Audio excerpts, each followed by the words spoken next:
বাংলা ব্লকেডে আজও স্থবির ঢাকা। সরকারি চাকরিতে কোটা সংস্কারের দাবিতে রেলপথ সড়ক অবরোধ করে শিক্ষার্থীদের বিক্ষোভ। কারওয়ান বাজারে মেট্রো রেলের প্রবেশপথে তালা কর্তৃপক্ষের, পায়ে হেঁটে গন্তব্যে পৌঁছানোর চেষ্টা মানুষের। এভাবে যদি চলতে থাকে তাহলে দেশ মেধাশূন্য হয়ে যাবে। এই যৌক্তিক দাবির জন্য যদি সারা বাংলাদেশ অচল করে দেওয়ার প্রয়োজন হয় তাহলে সেটা আমরা করব। এটার ফল না নিয়ে আমরা যাব না। অনেক আগে নেমে যেতে হয়েছে রিক্সা থেকে, তারপর হেঁটে যেতে হচ্ছে। গাড়ি নিয়ে মেট্রোতে গেলাম, সেখানেও প্রচুর জ্যাম। মেয়র হানি ফ্লাইওভার হেঁটে গুলিস্তান এসে নামছি, সেখান থেকে এই পর্যন্ত হেঁটে আসছি। পাল্টাপাল্টি অবস্থানে আওয়ামী লীগ বিএনপি এবং তাদের সমমনস্করা এই কোটা আন্দোলনের উপর ভর করেছে। আমরা বলেছি আমরা সমর্থন করি, এটা অত্যন্ত যৌক্তিক দাবি, এটাকে আমরা অযৌক্তিক বলার কোনো কারণ নেই। দেখছিলেন প্রধান শিরোনাম। সন্ধ্যার সময় সঙ্গে আছি আমি কামরুজ্জামান মামুন। এবার অন্যান্য শীর্ষ সংবাদ। রাষ্ট্রীয় সফরে চীনে প্রধানমন্ত্রী শেখ হাসিনা বৈঠক করবেন শি জিনপিং এর সঙ্গে। সই হবে 20টির বেশি সমঝোতা স্মারক। গুরুত্ব পাবে ভূ রাজনৈতিক কৌশলগত ইস্যু। পুলিশে সব সুবিধা জ্যেষ্ঠ কর্মকর্তাদের জন্য। ডেইলি স্টারের এমন প্রতিবেদন। বিভেদ সৃষ্টির পাঁয়তারা, বলছেন পুলিশ কর্মকর্তারা। গত 15 বছরে বেড়েছে সদস্যদের সুযোগ সুবিধা।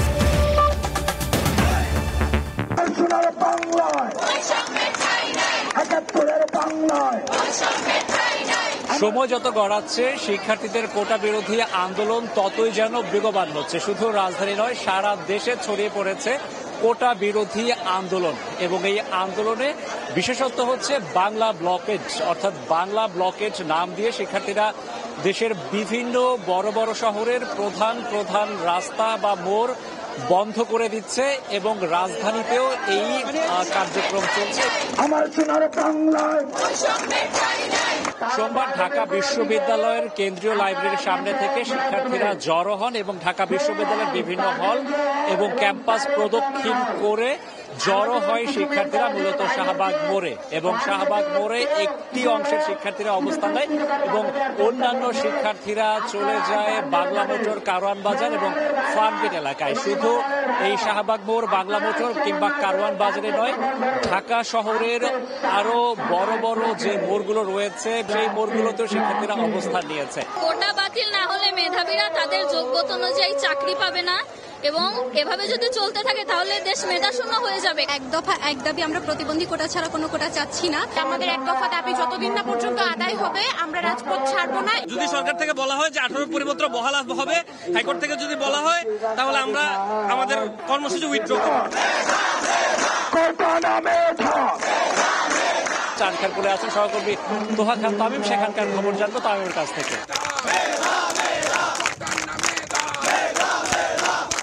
সরকারি চাকরিতে সকল গ্রেডে কোটা পদ্ধতি বাতিলের দাবিতে যে আন্দোলন করছেন শিক্ষার্থীরা, আমার পেছনে মেয়র হানি ফ্লাইওভার এবং এই হানি ফ্লাইওভার দিয়েই কিন্তু চট্টগ্রাম এবং সিলেট যাওয়ার যে পথ, সেই পথ, এবং স্বাভাবিকভাবেই রাস্তা বন্ধ থাকার কারণে চট্টগ্রাম এবং সিলেটের যে পথটি রয়েছে সেই পথটি ইতিমধ্যে বন্ধ হয়ে গেছে। শিক্ষার্থীরা বলছেন যে যতক্ষণ পর্যন্ত না তাদের যে দাবি দেওয়া সেই দাবি দেওয়া মেনে না নেওয়া হবে ততক্ষণ পর্যন্ত তারা আন্দোলন, যে তাদের যে আন্দোলন সেই আন্দোলন তারা চালিয়ে যাবেন। রাস্তা বন্ধ করে বিভিন্ন মোড়ে মোড়ে তারা অবস্থান নিয়েছে এবং তাদের যে দাবি দেওয়ার পক্ষে যে স্লোগান, সেই স্লোগান চলছে।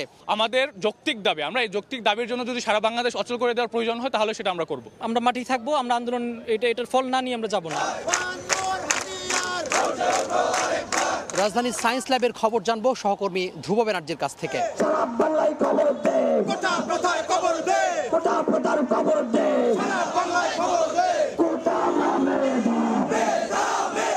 রাজধানীর সায়েন্স ল্যাব মোড়ে বেলা 3টার দিকে তারা ঢাকা কলেজের মূল ফটক থেকে তাদের আন্দোলন শুরু করেন এবং তাদের বিক্ষোভ মিছিল শুরু করেন।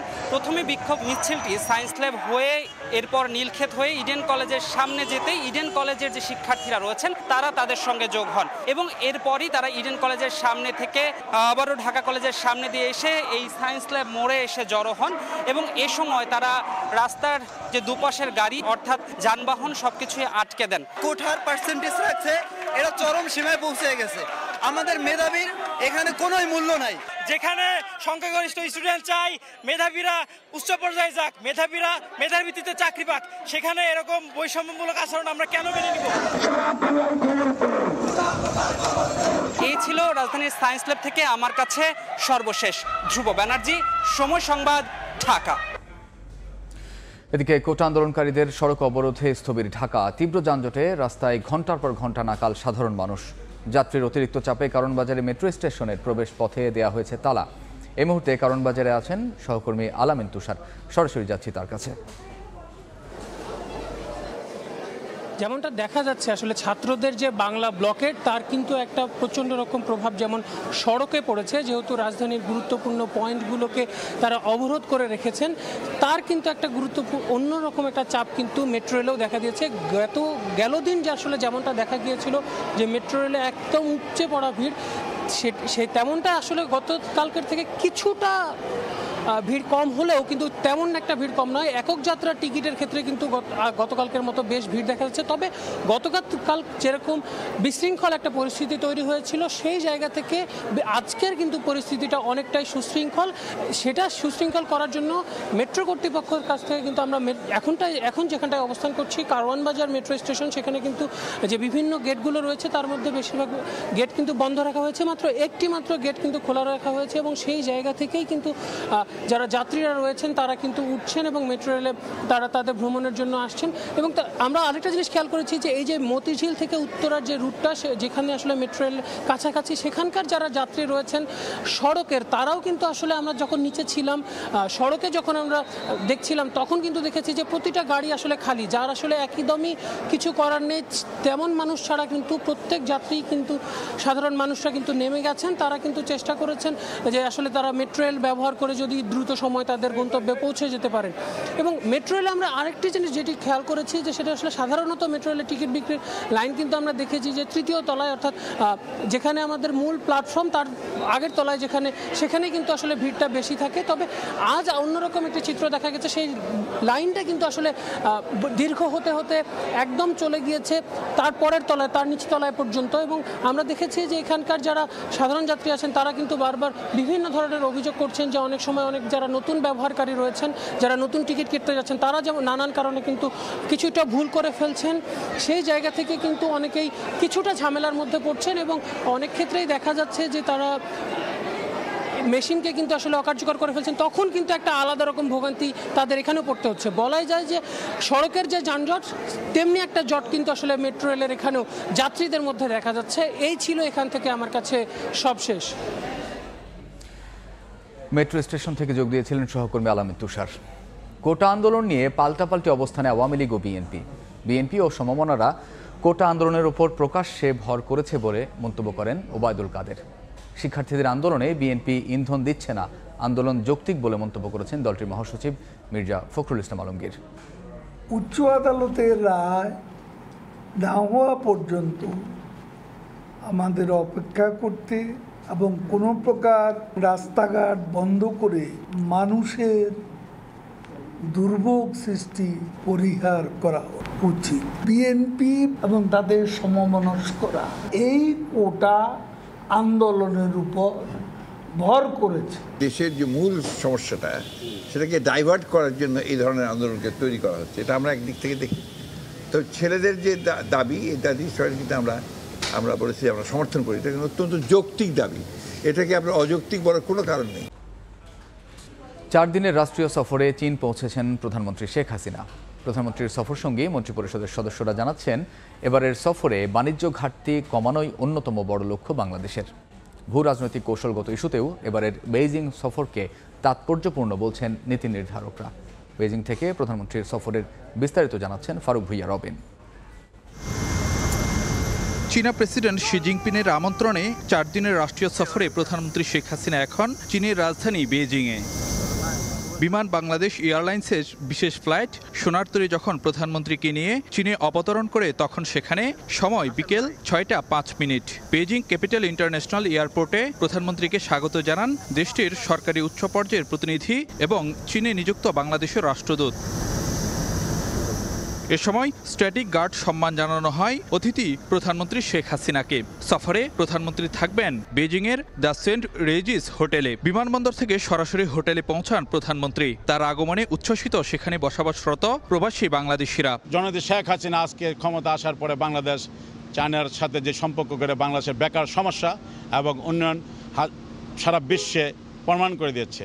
এখানে যারা আছেন তারা অনেকেই বাংলাদেশে ইনভেস্ট করতে চান। দেশের সেই পরিবেশটা যেন ব্যবসা বান্ধব হয় এই অনুরোধ রাখছেন তারা সবাই। প্রধানমন্ত্রীর হোটেলে সময় সংবাদের সঙ্গে কথা হয় সফর সঙ্গী পররাষ্ট্রমন্ত্রী সহ মন্ত্রিপরিষদের সদস্যদের। জানা যাচ্ছে এবারের সফরে বাণিজ্য ঘাটতি কমানোই বড় টার্গেট বাংলাদেশের। এই সফরটি অত্যন্ত গুরুত্বপূর্ণ, বিশেষ করে অর্থনৈতিক ক্ষেত্রে আমাদের সহযোগিতা, আমাদের উন্নয়ন অংশীদার হিসেবে তাদের সহযোগিতা। এই সফরের অন্যতম প্রধান লক্ষ্য হচ্ছে চায়নার সাথে আমাদের বিজনেস গ্যাপ রয়েছে, তারা অনেক বেশি এক্সপোর্ট করে আমাদের দেশে, আমরা এই বিজনেস গ্যাপটা কমাতে চাই। মঙ্গল এবং বুধবার দিনভর রাষ্ট্রীয় কর্মসূচিতে ব্যস্ত সময় পার করবেন প্রধানমন্ত্রী। বৈঠক করবেন চীনা প্রেসিডেন্ট শি জিনপিং এর সঙ্গেও। জ্বালানি প্রতিমন্ত্রীর আশা সফরে বিশেষ অগ্রগতি হবে বিদ্যুৎ খাতে সহযোগিতার বিষয়েও।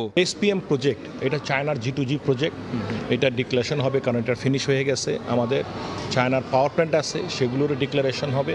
সো চায়নার সাথে পাওয়ার ডিভিশনের অনেকগুলো প্রজেক্ট এবং জ্বালানিতেও আমাদের ওই যে সাইনোপ্যাক যেমন ড্রিলিংয়ের কাজ করতেছে। তো এই বিষয়গুলো কারণে চায়না একটা গুরুত্বপূর্ণ ভূমিকা রাখছে। 5 বছর পর চীনের প্রধানমন্ত্রীর এবারের সফরের মাধ্যমে দ্বিরাষ্ট্রীয় সম্পর্ক আগামী দিনগুলোতে আরও গভীর হবে বলে আশা দুই পক্ষেই।